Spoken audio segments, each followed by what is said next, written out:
So when a judge is incompetent to administer the ADA correctly, everybody's harmed. And so this morning, I had a judge in North Carolina, Judge Jeffrey Moreland, who thought they knew what the ADA was. And when I challenged him on what his authority was, he choked. Let me show you. What it is, I think that we need for a medical documentation is a letter that tells us what's the nature of the impairment, that identifies the major bodily functions or life activity that's limited as a result of the impairment. How does that impairment affect each major life activity specified above? And to what extent does the illness or condition limit that major life activity? What mitigation measures does the medical professional recommend? And how long does the medical professional anticipate these modifications to be required? And so this appears to be insufficient. Do you want to tell me anything about that?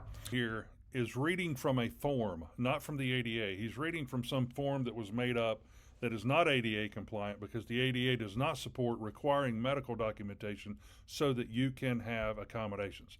28 CFR 35.101, Title II of the ADA says that whether or not an individual meets the definition of disability should not demand extensive analysis.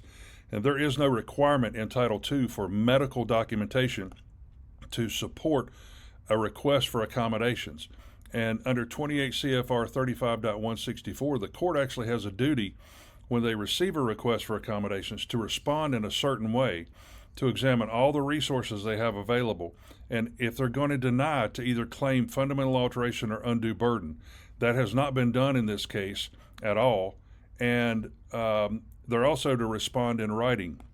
That hasn't been done either. But as far as the medical documentation, there's no authorization in the ADA for Title II covered entity to require documentation. There's an 11th Circuit case called Sugg versus City of Sunrise that came out in 2022, and it's a Title I ADA case, which is employer-employee, and the appeals court said Sugg, which was the employee, was entitled to have his testimony heard as a triable fact for whether or not he was disabled. And the employer was saying, well, his testimony was self-serving and we can ask for doctor's documentation. But the appeals court in that case said, you know, you're supposed to give him weight when he says, I have a disability. So when you say it's insufficient, I don't know of any case law or ADA final rule implementation that supports having a requirement that a medical professional document that a disability exists. And Dr. did say that the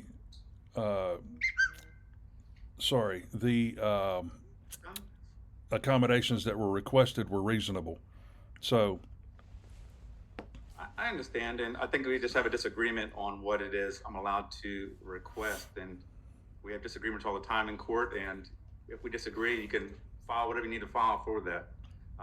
But to me, it appears that Mr. and I hope I don't pronounce this wrong, is it Dr. Deho? Dr. It appears he's just rubber stamped your motion, essentially. And so I am going to find that it's insufficient, and I will give you a chance to present more sufficient medical documentation if you wish, but without that, I am not inclined to modify the way that we operate, okay? So what's your out an order in writing, and we will give you a copy of that, okay? What's your authority for requiring medical documentation? My authority on requesting it is Title II. Title II of the ADA, what section? I've been doing this for almost 8 years. So I have spoken with our general counsel, and what I find very dispositive is we actually don't have a policy on it, but the state of Vermont has a published policy, and that is where I looked at to guide me through this. And in speaking with my general counsel and looking at the Vermont policy, it appears to be all this is valid case law. And so that's fine if you don't agree with me. I'll send my order, and you're welcome to appeal it to whatever entity you would like, okay?